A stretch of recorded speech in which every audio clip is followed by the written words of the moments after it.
Welcome back to Sin 1700. You just saw Take a Step Back by Johnny the Hunter. What a great clip that is. And if you want to check out more Sin 1700 content, be sure to check us out on our socials. We've got Sin 1700 for our Instagram. Flip that around for YouTube, 1700 Sin, and Facebook is just 1700. We are back in the studio with Boy Cursed HPK. They've just performed for us. G'day, fellas. How we doing? Hey, we're going well. How are you? Living the dream. Thank you so much for that performance.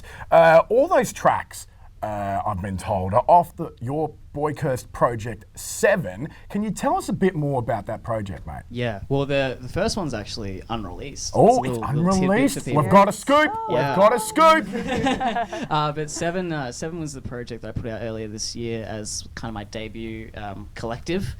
And it has 7 songs on it, obviously, and each song is related to one of the 7 deadly sins. Right. And so, like, how did the idea come about, and what was the process of creating the tracks? I think like 2-3 years ago now, I saw 7 for the first time. Nice.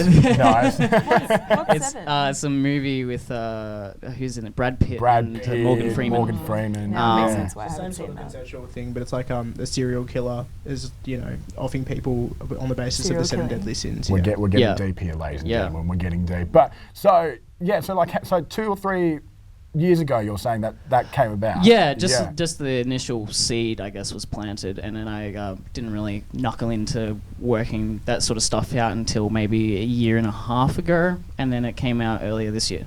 Nice, man, nice. And so, you two, how long have you two been performing together? Because as the audience the audience will attest, like, your performances were top shelf. It was awesome. We were both just sitting here loving ourselves sick. So how long have you two been performing with each other? Performing in this band context, not very long.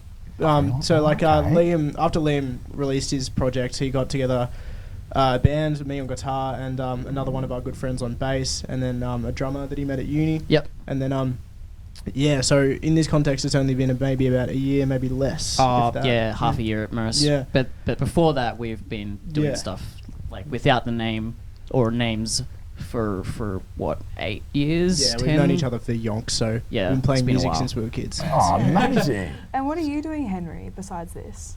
Music as well. So I just released my debut EP at the start of the year as well. Oh, give it a plug. Give it a plug. Slow Plug it Burn. up. It's on Spotify and all major platforms if you want to check that out. Very nicely. But I'm just playing in a bunch of bands, chilling out, gigging. Yeah. Very Yeah. nice. Now, I read somewhere, I'm not too sure what it's about. Explain a bit more. The Avian House.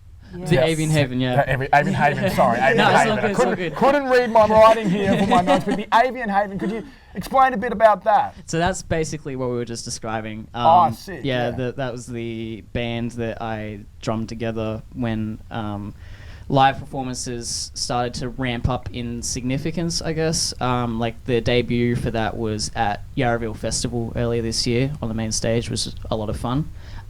So really it's just a way for me to kind of reinvent a lot of the stuff I'm already doing. Like I remix my own songs within the band context and give it a bit more of a rock edge to it as opposed to just straight hip hop. Yeah. Could you tell us a bit more about your influences there? Because the tracks that we heard, like, all amazing, but slightly different sounds with all of them. Can you tell us a bit more about who your influences are and what sound you're really trying to create? Yeah, sure. Well, I'd say that my my top 2 artists that I'm influenced by are Childish Gambino and the late Mac Miller. And then in a straight hip hop context, I mix in like a bit more Denzel Curry, like trap, experimental stuff. I really like JPEG Mafia, but I haven't done anything that could be reminiscent of that. And then more Tyler Creator stuff as we get closer to like band things, little Rage Against the Machine thing, because we're having an argument about how not Rage Against the Machine the band is, but I feel like it's got some heavier rock influence to it. So don't go anywhere. We've got more with Boy Cursed and HPK coming up right after this. This is Sin 1700.